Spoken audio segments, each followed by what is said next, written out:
അതിവേഗ റെയിൽ പദ്ധതിയിൽ metro man E ശ്രീധരനെ തള്ളാതെയും കൊള്ളാതെയും കേന്ദ്ര റെയിൽവേ മന്ത്രി അശ്വിനി വൈഷ്ണവ്. റെയിൽവേ വികസനത്തിനായി ഇ ശ്രീധരൻ പൊന്നാനിയിൽ ഓഫീസ് തുറന്നിട്ടുണ്ടെങ്കിൽ അതിന് പിന്തുണ നൽകുന്നു എന്നായിരുന്നു കേന്ദ്രമന്ത്രിയുടെ പ്രതികരണം. അതിവേഗ റെയിൽവേ പദ്ധതി സംബന്ധിച്ച ബോൾ ഇപ്പോഴും കേരളത്തിന്റെ കോർട്ടിലാണെന്നും റെയിൽവേ മന്ത്രി രാജ്യസഭയിൽ പറഞ്ഞു. ജോൺ ബ്രിട്ടാസിന്റെയും ഹാരിസ് ബീരാന്റെയും ചോദ്യങ്ങൾക്കാണ് മന്ത്രിയുടെ മറുപടി. The state government should support the central government in getting the railway projects expedited. The land acquisition is such a serious problem and the kind of support is so less. Just about 14% of the land has been acquired. How will we develop the projects?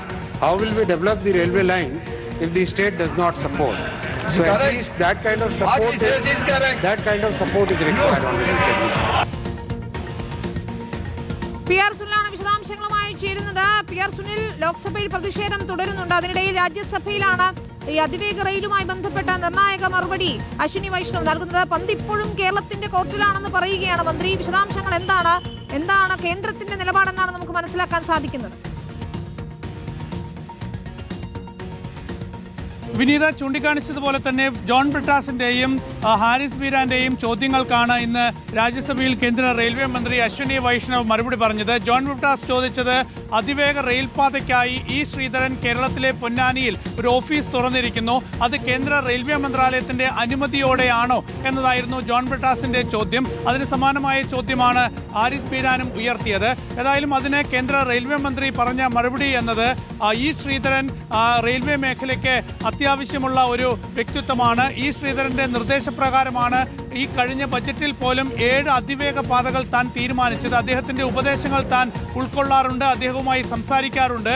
പൊന്നാനിയിൽ കേരളത്തിന്റെ railway മേഖലയുടെ വികസനത്തിനായി E Sreedharan ഒരു office തുറന്നിട്ടുണ്ടെങ്കിൽ അതിന് തന്റെ പിന്തുണ എന്ന് railway മന്ത്രി പറഞ്ഞു. അതേസമയം തന്റെ ഉപദേശപ്രകാരമാണോ തന്റെ നിർദ്ദേശപ്രകാരമാണോ ഇ ശ്രീധരൻ കേരളത്തിൽ അതിവേഗ റെയിൽ പാതയ്ക്കായി പ്രവർത്തിക്കുന്നത് എന്ന കാര്യത്തിൽ കൃത്യമായ മറുപടി നൽകാൻ കേന്ദ്ര റെയിൽവേ മന്ത്രി തയ്യാറായുമില്ല.